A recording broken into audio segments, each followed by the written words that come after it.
Hey guys, it's Rachel, and today I want to do a hits and misses on the brand Catrice because recently I tried a handful of products from them and I want to share my thoughts because I feel like Catrice as a brand is kind of underrated and no one really talks about it, so I feel like no one ever tries things from the brand, so I want to share my experiences with you guys.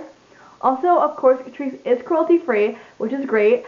So anyway, let's get started. So I have one miss to share with you guys, so I thought I would get it out of the way first. This is the Catrice highlighting powder, and mine's in the shade 020 Champagne Campaign. Now, this has kind of an embossed quilted pattern on it, and I feel like that might be the problem with this product because this product is really packed hard into the pan to the point where it's kind of hard to pick up product on your brush.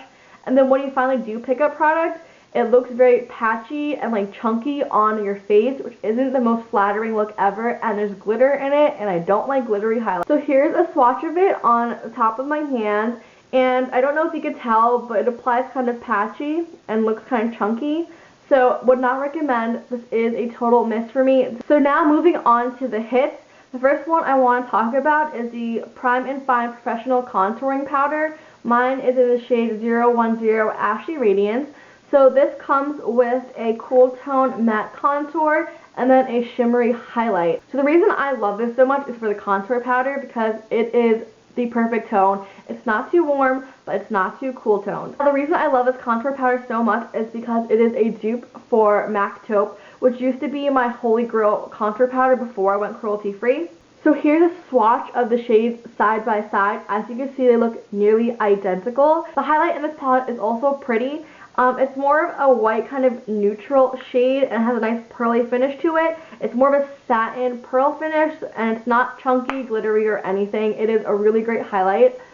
So that's it down there. Hopefully you can see that. And it's not a super out of this world, super metallic highlight, but it gives a really pretty natural glow to your face for like every day. It's super pretty. This is also really, really affordable, which is great because it's so hard to find a good contour powder in general, let alone an affordable contour powder. So that's the reason why I love this contour so much and would definitely recommend you picking up this palette. So the next product I want to talk about is a mascara because finding an affordable cruelty-free mascara has been the bane of my existence. It has been so hard to find a good mascara for me because my lashes are super, super finicky and they don't hold a curl for anything. I need to wear a waterproof mascara and they're also really short, so I need something to lengthen them but also give it volume and also hold a curl and also not smudge on me because I have really oily skin and everything smudges on me. And finally, I found a good cruelty-free mascara that is affordable, and this is a Catrice Lashes to Kill Waterproof Volume Mascara. So it has a natural bristled brush. And this brush is really great at separating your lashes, which is nice. I like the fanned out lash look. And this lengthens my lashes and it gives volume and it holds my curl all day long. It does so much near the end of the day, but that's after wearing it for like 12 hours, so that's pretty good wear in my opinion. And it's actually very comparable to some of the higher end mascaras I've been using. And I've really been loving this mascara. I'm wearing it right now, so if you like how my lashes look, definitely get this mascara because this is what I'm wearing right now. Sticking with eye products, I have an eyeliner to mention, and this is the Catrice Gel Eyeliner, and it says it's waterproof, and the shade is 010 Blackjack with Jack Black. So this is just your basic black gel eyeliner. I've always had a really hard time finding a good eyeliner because my eyelids are super oily and everything smudges on me, and this doesn't smudge on me. It's super pigmented, it glides on smoothly, it doesn't flake. It smudges near the end of the day, but it lasts pretty much all day on me. It is amazing. I believe it's only a couple bucks, and it's one of the best eyeliners I've ever tried. I was using a super high-end Bobbi Brown eyeliner before this, and this is pretty much the same exact thing. Great quality. Definitely would recommend.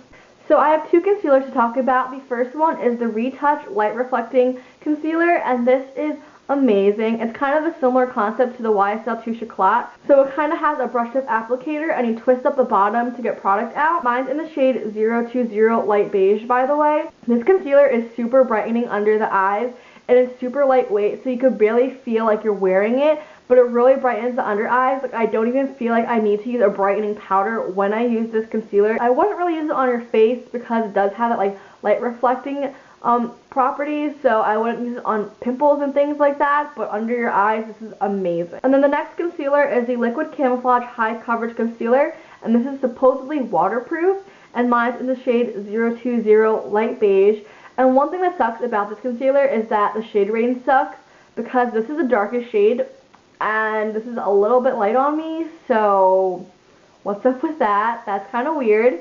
But this concealer is amazing. It gives it under your eyes and on your face. It gives really amazing coverage. It's super blendable, and it's just a really great concealer overall. So the next three products I have to talk about are kind of so-so. They're not amazing, but they're not awful, so they're just okay. I would use them, but probably not repurchase them. The first one is the foundation I'm wearing right now, so if my face looks a little bit weird, it's because of this. So this is the Catrice All Matte Plus Shine Control Makeup. It's supposed to be mattifying, long-lasting, and oil-free. It claims to wear for 18 hours, but no. 18-hour claim is a little bit too much. It does not wear for that long. I do start getting oily around the 4 to 5 hour mark, which isn't the worst I've ever had, but also not the best I've ever had. It has a light to medium coverage, and it gives a natural matte finish. It's not flat matte by any means, but it's not dewy either. It looks very natural and matte. The shade range sucks on this. There's only, I think, 5 shades or 6 shades or something like that, so shade range sucks. And this shade, although it matches me in depth, it's a little bit too pinky tone for me, so it looks ashy when I wear it. I think it's worth a shot if you could find your shade, but it's not my favorite foundation by any means. So I have another mascara to talk about, and this is the Luxury Lashes Waterproof Mascara. And this one is okay. It's not my favorite mascara. So this is what the wand looks like. It has a natural bristle wand like the other one. And the reason why I don't love this one, this mascara only gives my lashes volume and not length, and I need length because my lashes are really short and stubby. It gets clumpy in the way it looks like it's giving you volume, but again, I like more length in my lashes. Also, occasionally this does flake on me. It's kind of hit and miss, Russian roulette. Some days it does, some days it doesn't, depending on how long I'm wearing it. So I only really wear this when I'm only wearing mascara for like a couple hours. I wouldn't wear this for more than like 8 hours because it will definitely flake if I wear it for that long. It's supposed to be good for your lashes. It claims to hydrate and condition your lashes and help them become very luscious, but I don't really know if it does that for sure because I haven't been wearing it that consistently.